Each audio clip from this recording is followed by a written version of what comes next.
Derek came home earlier than planned. It was a cold, rainy night. He had just returned from a long business trip, tired and hoping to surprise his family. As he pulled into the driveway, he noticed something that stopped him in his tracks.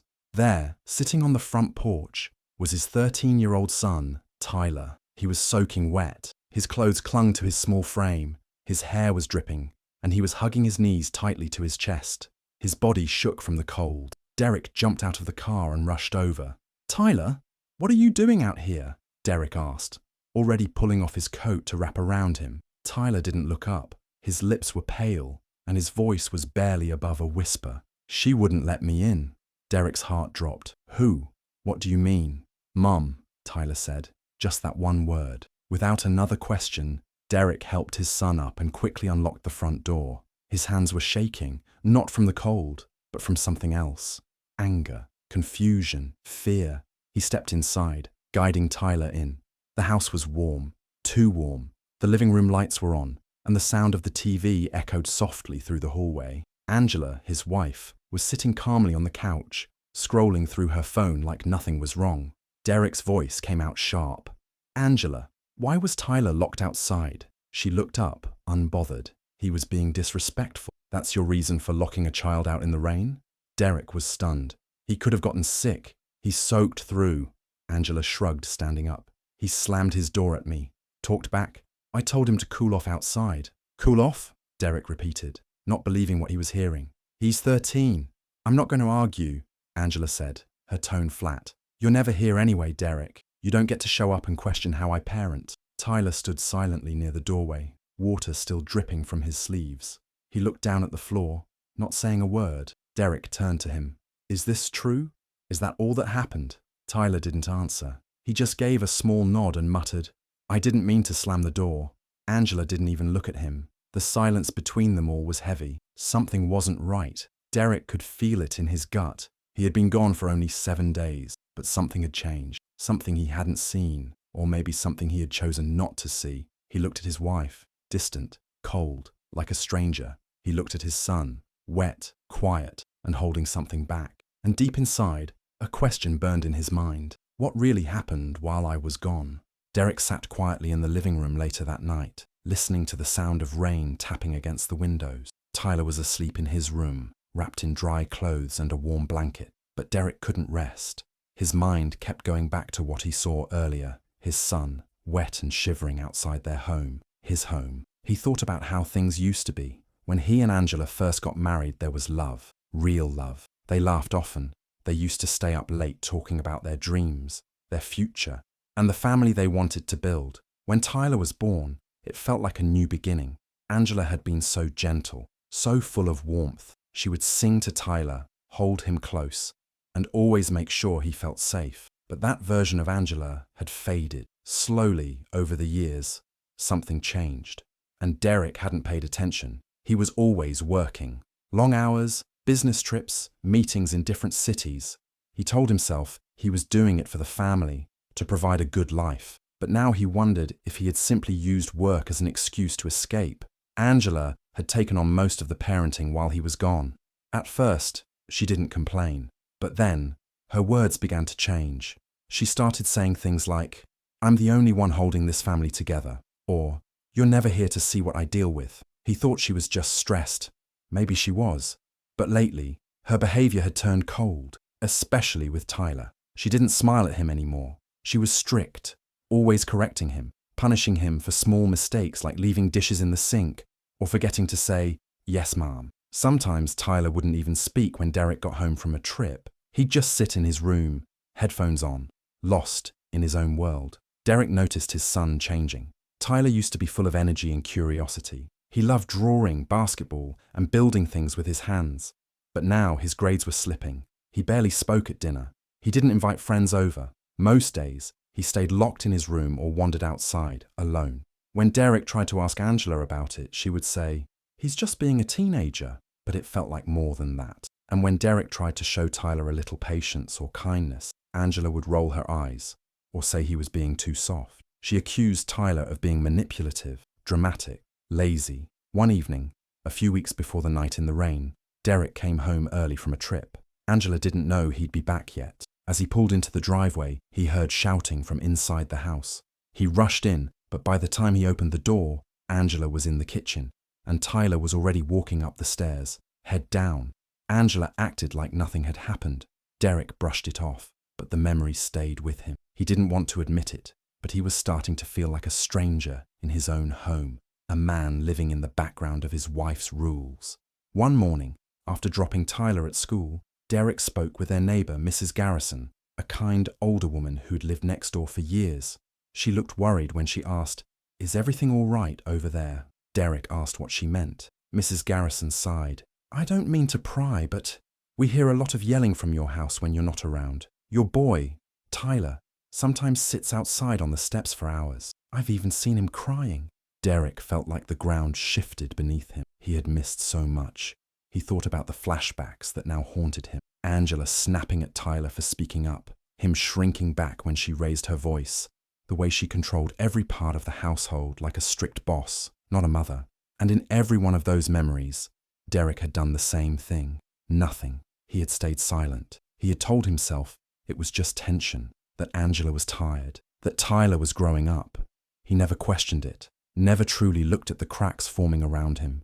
Now, those cracks had turned into something deeper, something dangerous.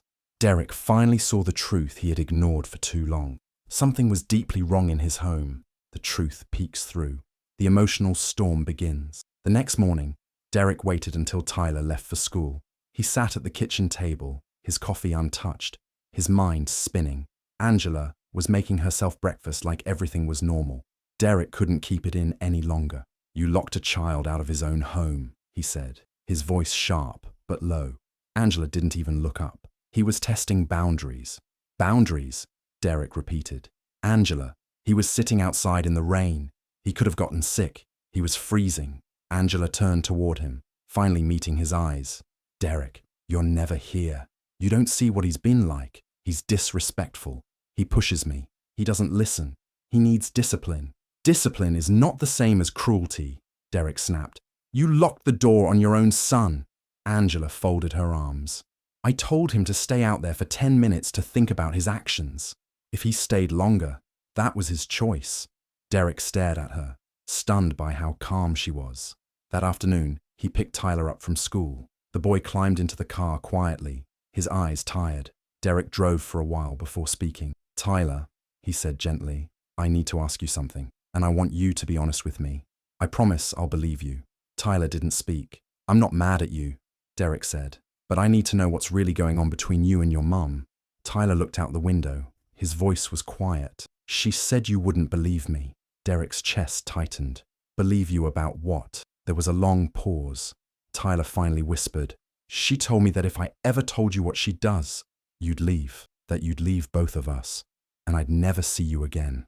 Derek felt like someone had punched him in the stomach. That night, after Tyler went to bed, Derek went to the living room and turned on the home security system. He didn't check it often, but the cameras recorded the front door and parts of the house. Maybe something had been caught on camera. He sat in silence, watching footage from the past few days. At first, it was normal, just people coming in and out, regular movement.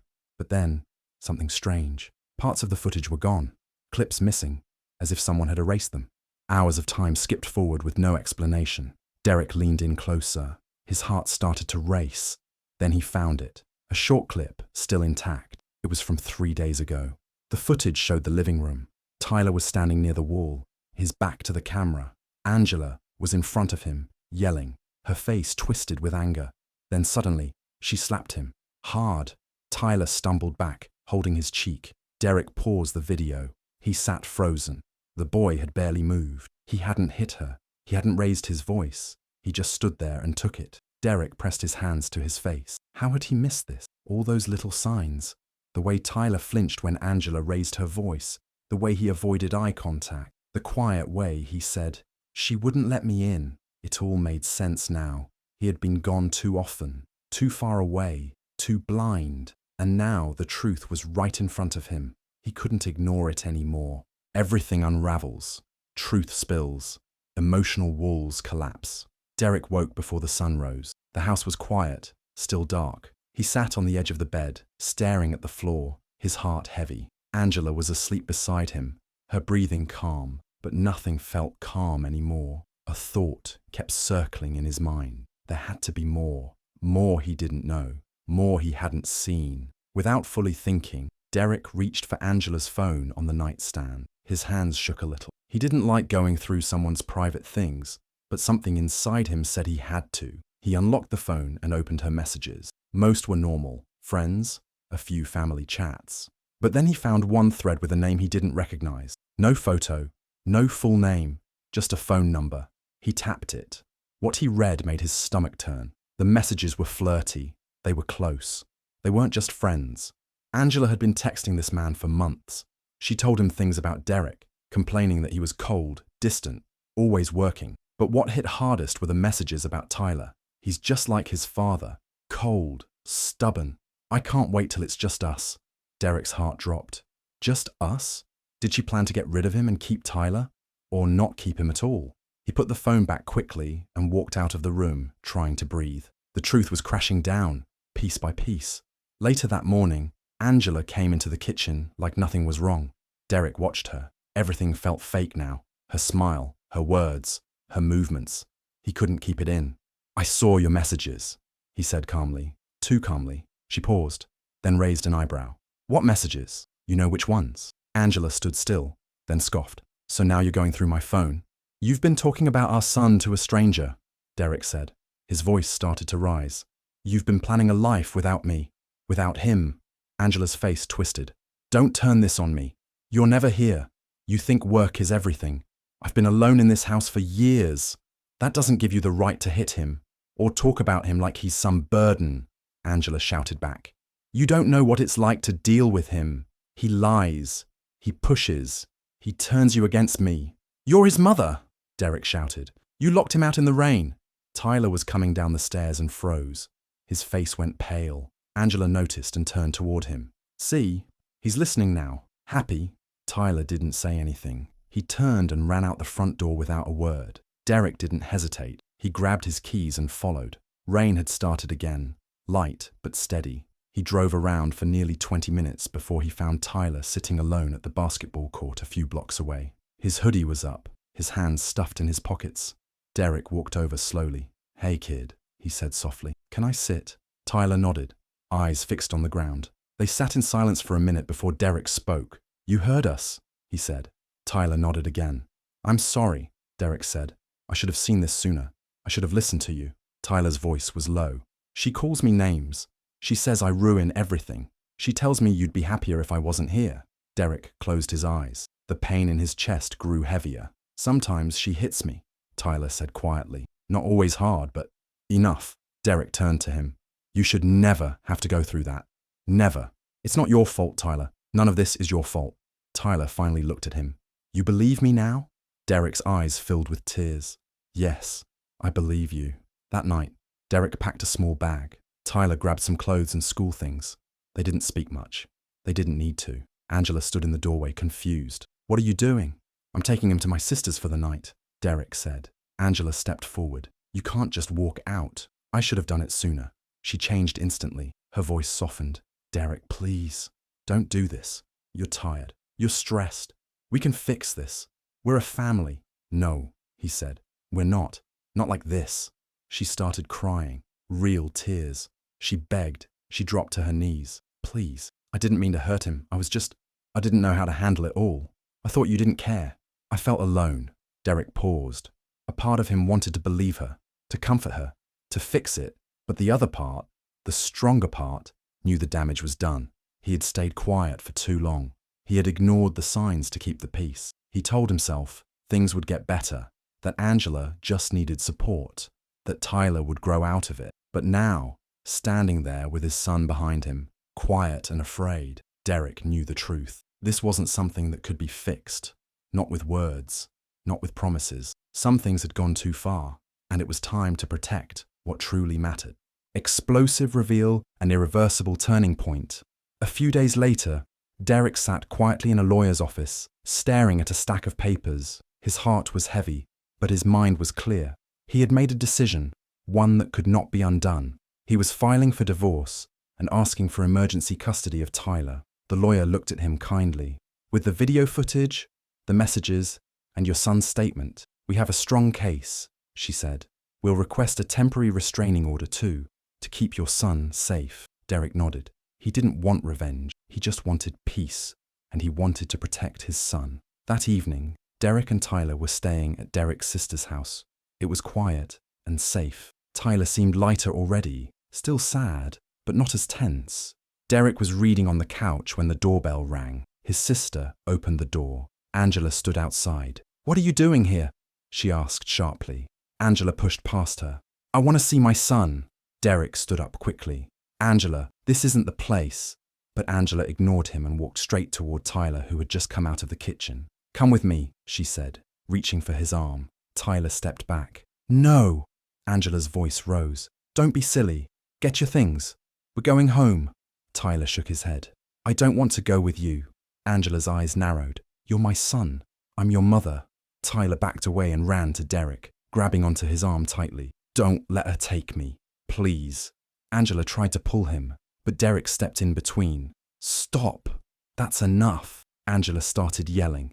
"You've turned him against me. You're poisoning him." Derek's sister quickly called the police. When the officers arrived, Angela was still shouting. Tyler was crying, holding Derek's hand. The police spoke with both sides and checked the court documents Derek had brought. After hearing everything, they placed a temporary restraining order against Angela. She had to leave immediately and was told she couldn't come near Derek or Tyler until the court hearing. Angela stormed out, furious and crying. Later that night, Derek received a call from an unknown number. He answered cautiously. A man's voice came through. "Hi, is this Derek?" "Yes," Derek replied. "I know this is strange, but I'm the guy Angela's been messaging, the one you probably saw in her texts." Derek stayed silent. "I didn't know what was going on at first," the man said. "She told me things about you, that you were violent, that you didn't care about your son. She said she was scared of you and needed someone to help her leave you." Derek clenched his jaw. "Why are you telling me this now?" "Because I didn't know the truth. I believed her, but then she changed. She started saying if I didn't help her get full custody, she'd accuse me of harassing her. She even threatened to ruin my career." Derek's heart pounded. "I saved the messages," the man continued. "All of them. I'm sorry. I had no idea what she was really doing. I'll send them to you. You can use them however you need." True to his word, the man forwarded all the screenshots and messages, proof that Angela had lied, manipulated, and planned to take full custody by making Derek look dangerous. In court the following week, Derek presented everything: the video of Angela hitting Tyler, the text messages from her phone, the statement from the other man, Tyler's own words. Angela looked shocked as everything was read out loud. The truth was out, and there was no way to hide it anymore. The judge looked at Angela with concern. "This is serious emotional harm to a child," she said. "You will undergo a full psychological evaluation before we consider any unsupervised contact." Then she turned to Derek. "Mr. Owens, full custody is granted to you. Tyler's safety and well-being must come first." Derek felt both relief and sadness. He hadn't wanted any of this, but he had no choice. Outside the courtroom, Tyler looked up at him. "So, I can stay with you?" Derek knelt down, pulled him into a hug, and said, "Always." Emotional healing and the beginning of a new life. A few weeks later, Derek and Tyler moved into a smaller house on the edge of town. It wasn't big or fancy, but it was quiet, safe, peaceful, the kind of place where they could breathe again. Tyler got the room by the window. He picked out new curtains and helped paint the walls blue, his favorite color. For the first time in a long while, he smiled while doing something simple. Derek noticed it right away. They didn't talk much about the past, not yet. It was too fresh, too raw, but they were learning how to be a family again, just the two of them. Derek signed Tyler up for therapy. At first, Tyler didn't say much during the sessions, but slowly, week by week, he opened up. He talked about the fear, the confusion, the guilt he had carried, and with every word he shared, he seemed a little lighter. His schoolwork began to improve. He started showing his drawings again, something he had stopped doing for months. He even joined a small basketball club at school. Derek made sure he was there for every game, cheering from the sidelines. One quiet evening, Derek and Tyler were sitting on the couch. No TV, no distractions, just the soft sound of the rain outside. Derek turned to his son. "I'm sorry, he said gently, for not seeing what was happening, for not asking the right questions, for not being there enough. Tyler didn't speak right away. Then, without a word, he leaned over and hugged his dad. It was a rare, quiet hug, one that didn't need words. "I know," Tyler said softly. "It's okay now." Meanwhile, Angela had been ordered by the court to attend therapy. She was only allowed to see Tyler through supervised visits, with a court-appointed official present at all times. At first, she tried to act like everything was normal, but Tyler kept his distance.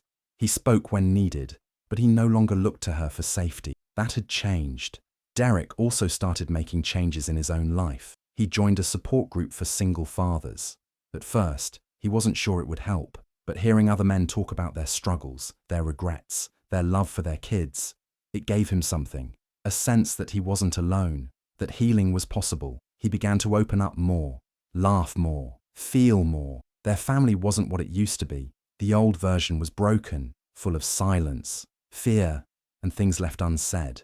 But the new version, though smaller, was stronger. Each day, Derek and Tyler built something new, together. Not perfect, but real. Months later, Derek was cleaning out a drawer in the small hallway cabinet when he found something folded at the bottom. He opened it slowly. It was a drawing, a crayon picture, a little faded with time. It showed 3 people, a man, a woman, and a boy. They were all smiling, holding hands under a big yellow sun. Above them, in a child's handwriting, it said, "My family." Derek stared at it for a long moment. His chest felt tight. This must have been from a year or 2 ago, back when Tyler still believed things could be okay, back when he still hoped they could all be happy together. Derek folded the drawing back up, gently, and placed it in the drawer again. He didn't throw it away. He couldn't. Just then, Tyler popped his head into the hallway. "You coming to the game?" Derek turned and smiled. "Wouldn't miss it for the world." Tyler smiled back, a real one, bright and easy. Then he grabbed his basketball and they headed out the door together. As they walked toward the car, side by side, Derek looked at his son, taller now, stronger, healing more each day. Some things in life break beyond repair. Some dreams fade. Some families change in ways no one ever expects. But some things, like love, trust, and second chances, are worth rebuilding, piece by piece, day by day, together. Hey friends, thanks so much for watching till the end. You're the real MVPs. Don't forget to like, drop a comment, and hit that subscribe button for more powerful stories. See you next time.